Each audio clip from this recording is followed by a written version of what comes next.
La sucesión testada es que hubo un testamento y hay que validarlo ante las cortes. Y la sucesión intestada es que van a aplicar las leyes de sucesión en Texas. Alguien que no dejó testamento. Exactamente. Si ya está casado en México y no se divorció en México y vive aquí, lleva 20 años viviendo con la mujer y se llaman marido y mujer a ellos mismos y tienen hijos en común, en realidad nunca fueron common law marriage porque no está divorciado. Una ama de casa que lo que hace es quedarse con sus hijos en casa y el marido es el que está haciendo el negocio y se está beneficiando. Ella puede decir, bueno, vamos a hacer un postnup que en el caso de que nos separemos, a mí me toque, aunque de todas formas le va a tocar el 50%, sí, puede decir, no, que me toque una limoni, por ejemplo, porque yo no he practicado mi carrera, yo no me he mejorado en mi aspecto profesional estos años porque me he quedado en casa y asegurarse que pues el esposo no la vaya a dejar sin, no que la vaya a dejar sin nada, pero lo va a dejar con lo mínimo. Dejar lo menos posible susceptible a sucesión, porque si te mueres sin testamento, dejas muchos problemas.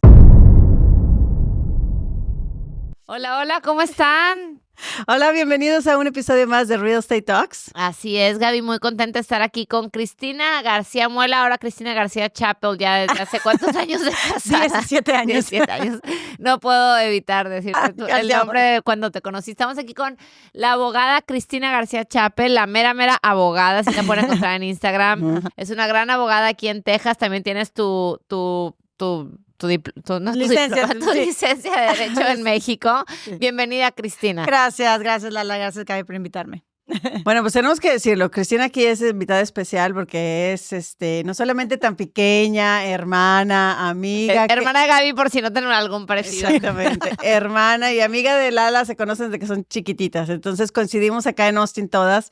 Y Cristina, pues como ya decía Lala, Cristi es abogada aquí en Texas de personal injury, pero trabaja muchísimo con la comunidad hispana y como también conoce la ley en México, ayuda mucho a la comunidad con estos problemas que a veces traemos en situaciones como las que tú ves día a día con paisanos o mexicanos que fallecen aquí y tienen herederos en México y tienes que lidiar con todo esto que es después de la muerte, cómo cuidar y no nada más posesiones de real estate, que en este caso es de lo que queremos hablar, pero también los problemas que trae cuando una persona no tiene testamento o no hicieron los papeles adecuadamente desde el principio. Sí, así es. Mira, en mi caso la mayoría son viudas que... ¿Viudas? Sí. ¿Mueren más los hombres? Sí, pues en mi área. Yo llevo personal injury cases y llevo muchos casos de construcción. Entonces, muchos de nuestros connacionales mexicanos o hispanos fallecen en la construcción y son las viudas las que se quedan con este derecho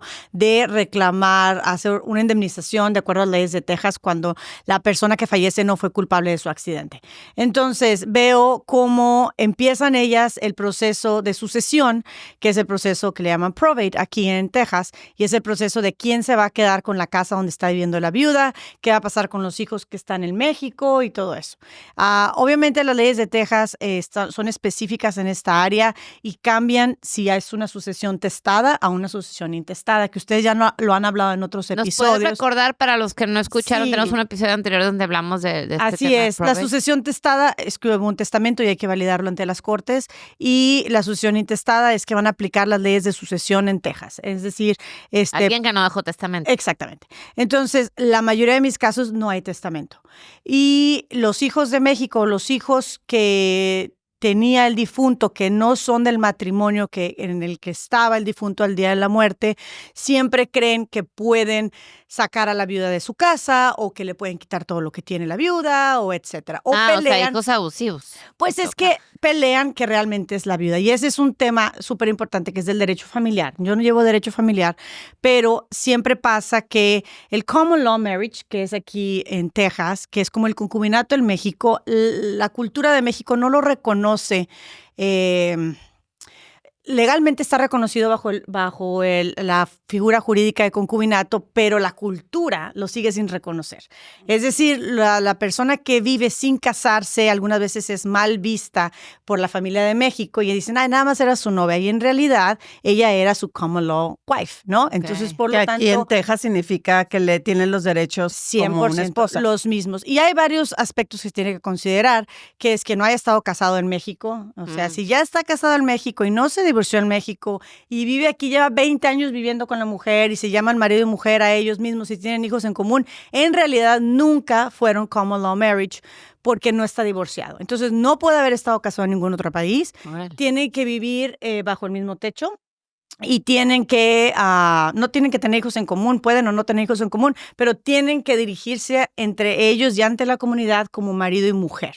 Es decir, no se pueden presentar como novia y novio, no se pueden presentar como prometido y prometida, tienen que vivir bajo la comunidad como marido y mujer.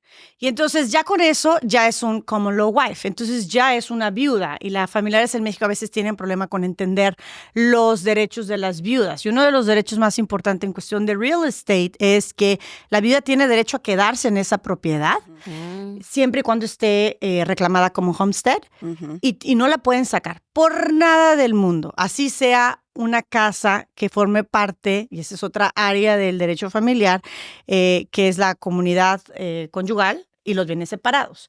Incluso si esa casa es un bien separado del difunto, la viuda tiene el derecho de quedarse ahí. ¿Un bien separado te refieres a que no es el homestead? No, un bien separado, perdón. Los bienes mancomunados son los que se generan, los bienes que se generan dentro del matrimonio. Después de casarte, hemos visto en otros episodios que cualquier forma de real estate adquirida, ya sea la adquiera él o la adquiera ella, aunque sea con todo el dinero de él o todo el dinero de ella, adquirida después de la fecha de matrimonio, es de los dos. ¿No? Sí, en Texas, bueno, si es adquirida con el dinero de tu herencia o el dinero que tu familia te da, se considera bien separado, bien separado, pero hay un problema o pasa que se llegan a juntar los cables cuando, por ejemplo, se generan rentas y esa renta mantiene a la familia. Bueno, pues esa renta, eso que genera ya es de la comunidad. O se hacen reparaciones y las reparaciones vienen de la cuenta común de ese matrimonio. Así es. Entonces es difícil. Y por eso existe la figura que es el postnup. No sé si han hablado aquí del prenup. No. Que el prenup sí se saben lo que es, ¿no? Claro,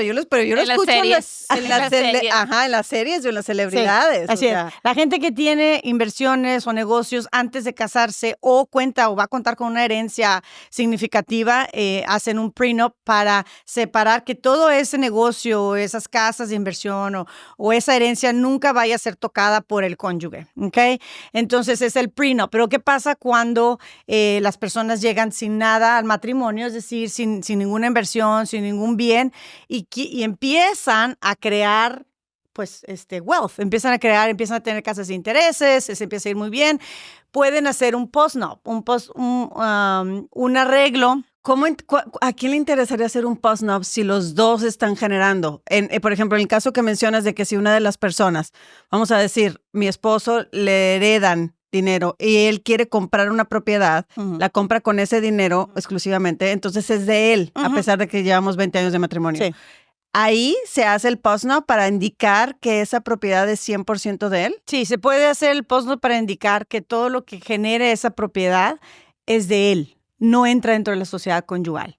O se puede hacer un postnup diciendo que 25% de ese interés va a venir a la sociedad conyugal y va a ayudar a la familia y el 75% él se lo van a quedar. Simplemente vas aclarándolo en papel para que no tener que, a la hora de la muerte de uno de los dos.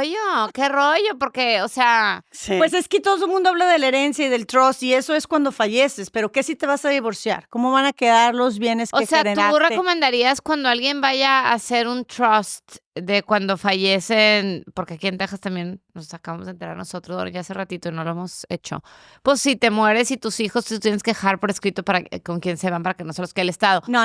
El Estado no se los va a quedar siempre que hay un familiar que se quiera quedar con ellos. ¿Sí? Aunque esté fuera del país. Claro, el Estado no está en el negocio de dar niños al foster care, al contrario. Es que familiar, los abuelos, las tías, siempre que alguien se presenta a la corte y diga esto, yo me aunque voy a quedar. Aunque estén en México. Tengo la posesión. O sea, ignorante yo y mucha gente. El otro día literal éramos un grupo como de 12 viejas, 12 mujeres hablando de esto y todo el mundo te los quitan. Es lo que sea mejor, o sea, hay un principio de derecho en las leyes, en las cortes familiares, que es lo que sea mejor para el menor. Y ciertamente puedes poner a un psicólogo diciendo que es mejor para el menor que esté con sus abuelos, a que esté con unos extraños. Es muy fácil probar eso. Okay. Y de nuevo, la corte no está, no está en el negocio de andar repartiendo gente a foster care que va a terminar siendo, que va a seguir viviendo del erario público, por algo decir. Pero el trust, el trust ahí, por ejemplo, beneficia porque, bueno, se va a quedar la tía con él, pero todos los bienes que vienen con esos niños, ¿quién los va a manejar? O sea, por eso es importante hacerlo. Así es. Independientemente que te los vayan a quitar. Así es. Regresando al post-nup. Entonces, cuando una persona a lo mejor aproveches que va a ser el trust y de una vez es el post-nup. Sí, o sea, por ejemplo, en el caso de una ama de casa, que lo que hace es quedarse con sus hijos en casa y el marido es el que está haciendo el negocio y se está beneficiando, ella puede decir, bueno, vamos a hacer un post-nup que en el caso de que nos separemos, a mí me toque, aunque de todas formas le va a tocar el 50%, puede decir, no, que me toque un alimony, por ejemplo, porque yo no he practicado mi carrera y yo no me he mejorado en mi aspecto profesional estos años porque me he quedado en casa y asegurarse que pues el esposo no la vaya a dejar no que la vaya a dejar sin nada, pero lo va a dejar con lo mínimo. ¿Sabes qué? Es que qué importante eso, porque yo ni siquiera sabía que existía el post-nup, ¿verdad? Y pues digo, desgraciadamente pasan cosas en la vida, no te lo esperas, es un tema complicado para platicar con la pareja. Digo, no, y en el divorcio no vas a estar en los mejores términos para andar platicando. No, en el divorcio pues quieres dar lo mínimo y luego normalmente lo que yo he visto aquí, pues normalmente de los dos lados se ponen a pedirlo, a dar lo mínimo. Y entonces se convierte en una cosa espantosa. Entonces, ahora sí que sería sano si no haces un prenup. Que lo más sano a lo mejor es hacer el prenup. Claro, pero por ejemplo, yo en mi caso, yo llegué a mi matrimonio sin nada. Pero que no tengas nada, ¿no puedes hacer un prenup? No, ¿de qué? ¿De qué vas a hacer el prenup? ¿De qué no hay nada? O sea, ya tienes que tener claro cuáles son los activos. Claro, tienes que decir. Y entonces, en el postnup se tiene también tener claro qué son los activos, porque el cónyuge, el hombre puede estar generando una deuda enorme y la esposa decir, no, yo no quiero ser responsable de esta deuda. Entonces, este negocio al que tú le entraste con estos socios, yo no voy a ser responsable de la deuda ni de lo que genere porque yo no creo en ese negocio. Muy bueno con las deudas también, no con los activos. Entonces, a mí me toca el 50 de lo otro sin quitar la deuda. Sin quitar la deuda, que esa es otra cosa que creo que es importante considerar. La herencia es la suma de los bienes y de los activos y de las deudas. Entonces, no se puede generar herencia si no se pagaron ya todas las deudas. ¿Pero te refieres a la herencia de quién? ¿La herencia de la viuda? Sí, exacto. Bueno, o sea, la herencia del que fallece, ¿ok? La viuda no puede disponer de los bienes hasta no saldar las herencias del difunto. O sea, regresamos las deudas del difunto. Al caso de sí, perdón, regresé al caso de las herencias. Sí, pero tu cliente, trabajador de la construcción, para ponerlo como que más, que puede ser de casa, lo que sea, fallece, está la viuda, o sea, porque la mayoría de los casos así te tocan, está la viuda, y hereda las deudas y los activos. Así es, no hereda las deudas, con los activos se tienen que pagar las deudas del difunto para que entonces sea igual a la herencia. Y lo que la viuda hereda es la herencia, no hereda las deudas. Es decir, si los activos del difunto no alcanzan para cubrir las deudas del mismo, no hay herencia, se queda el menos tal y la viuda no hereda esa deuda. ¿Me explico? Pero, por ejemplo, ¿qué diferencia hay en ese caso con un postnup? El postnup de lo que mencionabas ahorita de las deudas. El postnup nada más es para divorcio. Para divorcio. Sí. Son diferentes instrumentos legales. Pero a ver, el postnup lo haces previniendo que en un divorcio te vaya a tocar. ¡Ay, qué difícil! No, está bien difícil. Vamos a sentarnos. O sea, mi amorcito hermoso, vamos a sentarnos y vamos a ver qué va a ser mi postnup. Pero, por ejemplo, el caso muy particular que mencionas de que uno de los dos, y aquí en Estados Unidos lo vemos de las dos partes, hombre que se queda en la casa o mujer que se queda en la casa. Pero qué importante eso del alimony, porque el alimony no te toca de ley. No, de hecho, a Texas no le gusta dar alimony. Texas no dan alimony. El principio de Texas es que no le gusta que un ex cónyuge sea dependiente del otro ex cónyuge. Quiere que sean independientes cada uno. Child support sí. Child support no se toca. Es una cosa mínima, ¿no? Y por cierto, en el postnup no se puede tratar los child support. Eso no está contemplado. El child support es lo que marca la ley, punto. Ok, pero el alimony sí, porque el alimony el día de mañana, digo, yo no trabajé. El alimony es diferente que child support. El alimony es el support al cónyuge, es el child support es al hijo, el alimony es Y normalmente el alimony, aunque te lo den, que es muy pocas las veces que te lo dan, es hasta los 18 años, ¿no? Hasta que tus hijos tengan 18 años. No, puede ser, el juez puede decidir, por ejemplo, las razones por las que lo está dando, puede ser porque el cónyuge se está quedando a cargo de un incapacitado, pues nunca va a ser por vida, porque uno de los cónyuges puso freno a su carrera profesional por 20 años, pues hasta que el juez, a sugerencia de las partes, va a decir cuánto tiempo va a ser ese alimonio. Pueden ser diferentes razones, pero en el post-nuptial, ¿cómo le dije? Post-nup. El post-nup. Sí, es post-nuptial. El post-nup ahí puede estar establecido por 5 años o lo que sea, ¿verdad? Y no puede ser en desventaja y ventaja de otro, tiene que ser equitativo. Es decir, en este ejemplo que les decía que el cónyuge, el esposo, empieza un negocio y dice, ¿sabes qué? Vamos a hacer un post-nup para que tú no entres en la deuda, pero tampoco le entras a la ganancia, pues la esposa tiene que ponerse viva también y decir, bueno, pero a mí me va a tocar más de aquella casa que tú tenías o de esta otra inversión. O sea, tiene que ser equitativo, ¿ok? No puede ser en abuso de un cónyuge. Pero ¿quién dice que es equitativo? ¿Quién define? Pues al mismo tiempo. El acuerdo de las partes. El acuerdo de las partes y también lo van a hacer ante un abogado de lo familiar, pues ellos les va a decir también, les va a poder decir. Mucho tiene que ver la evaluación del negocio, ¿verdad? Obviamente, qué negocio se está haciendo o qué real estate investments se está haciendo. Y todo esto además están los LLC y todas las cosas que pueden proteger que no entran dentro de la sociedad conyugal de la que se está tratando, ¿verdad? Claro, que también puede ser una solución muy fácil, que el esposo vaya y haga un LLC con los... Así es, está limitado. Ajá, está limitado y no toca a la mujer. O sea, no toca a la familia. Para aterrizar los real estate, si una persona está casada y quiere empezar a invertir en real estate, vive en Estados Unidos, en Texas en específico, porque cada estado tiene sus leyes, que haga una LLC. Es lo que te iba a decir. Mejor que haga y no se quiere sentar con la mujer. No se quiere sentar con la mujer a decir, oye, Así mi reina, vamos a hacer un post-nup. No, claro. Lo que pasa o ella recibe dinero, tiene dinero y quiere comprar, y si las compra a través de su single member LLC, eso significa que el esposo no tiene derecho a eso. Ah, no, sí tiene, porque el single member LLC es como si fuera ella. A mí siempre me dice mi abogado que es como una mochila que cargas. Sí, dice una mochila que cargas, pero es lo mismo. Así es, pero sí, el LLC tiene que haga un partnership mucho con alguien de su confianza, aunque le dé un poquito. Sí, soluciona mucho el LLC, pero lo que pasa es que para que alguien empiece a invertir, tiene que agarrarse de algo primero. ¿De dónde va a sacar esos 20 o 30 mil o 50 mil dólares que necesita? Pues de la sociedad conyugal, normalmente. Ya, normalmente. Entonces, a menos que te lo dé tu papá, a menos que te lo recibas de un regalo, pero normalmente sale, entonces ahí es cuando se entrelaza la sociedad conyugal con el interés que tiene la sociedad conyugal con ese LLC. ¿Quién le va a pagar de regreso a la sociedad conyugal ese interés que metió, no? Y aparte el LLC no es también, si te divorcias, otra vez en el caso de divorcio, y tienes inversiones en el LLC, ese LLC también viene a la mesa, ¿no? Como parte de los negocios de los dos y como división de los dos. Pues que el LLC va a estar limitado en la responsabilidad, o sea, ¿qué deudas tiene el LLC? Ajá, exacto. ¿Qué deudas tiene el LLC primero y todo eso? Pero sí, está un poco complicado el área, pero lo más importante es en real estate,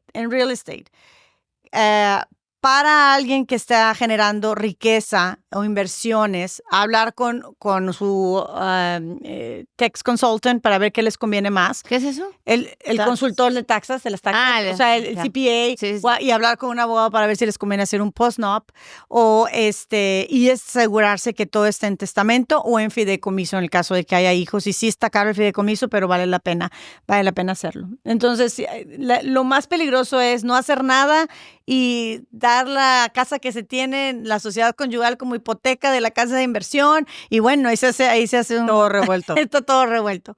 Pero muere alguien y tienes que contratar 4 abogados diferentes porque cada uno va a ver diferente caso. Así es. Y otro de los temas que quiero hablar es la diferencia entre el joint tenancy y el tenancy in common. El joint tenancy es lo que normalmente hacen los esposos cuando compran una casa, ¿no? Mi casa la tengo en joint tenancy. Es decir, que si yo me muero, la casa no va a pasar como herencia, como bienes de herencia para susceptible división, sino que mi marido la va a tener. 100%. Claro, joint tenancy. Ahora, eso, que es algo súper importante, también puede hacer cuando no son cónyuges, cuando es un socio y son socios. Si quieres que tu parte la herede tu socio, ¿ok?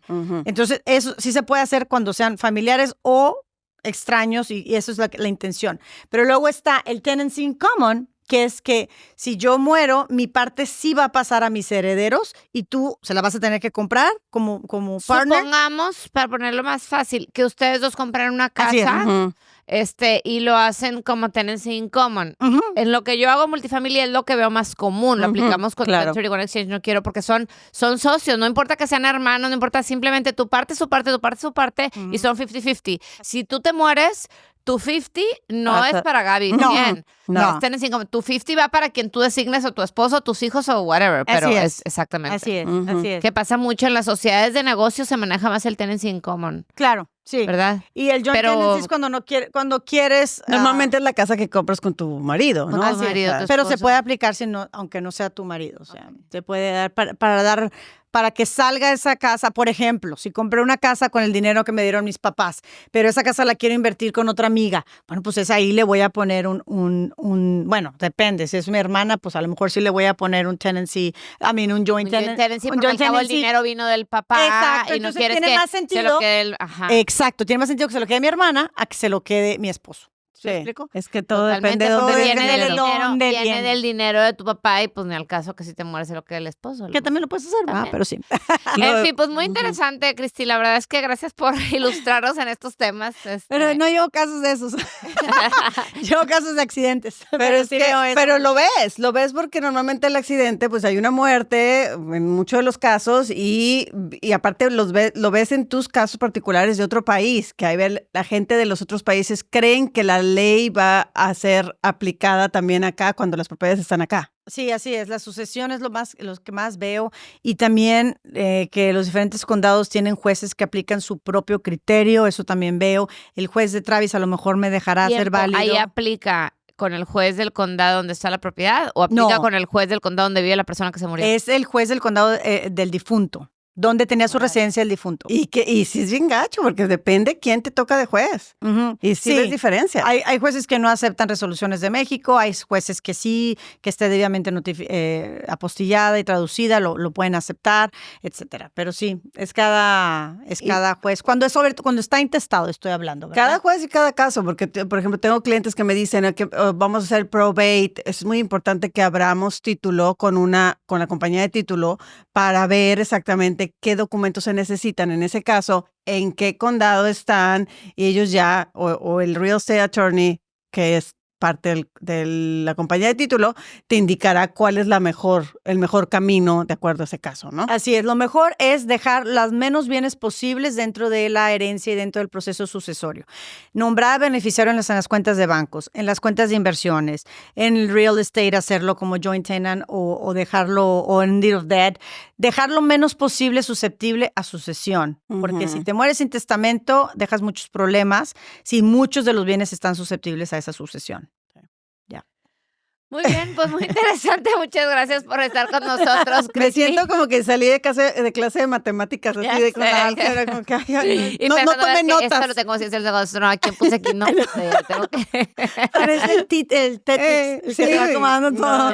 Bueno, pues, gracias por escucharnos en este episodio. Yo soy Lala Elizondo. Y yo soy Gaby Proctor. Y esto fue Real Estate Talks. Si llegaste hasta aquí es porque te gustó la información y estás interesado en invertir en real estate en Estados Unidos. Para esto hemos creado un entrenamiento que te va a simplificar este camino, ya sea que seas un inversionista por primera vez o que seas un inversionista sofisticado. En la descripción de este episodio está la liga que te llevará a este entrenamiento. O bien búscanos en Instagram como @invierte_con_Lala y Gaby y comenta con la palabra invertir en cualquiera de nuestras publicaciones y así te mandamos la liga a este entrenamiento. Muchísimas gracias por habernos escuchado. Nos vemos en el siguiente.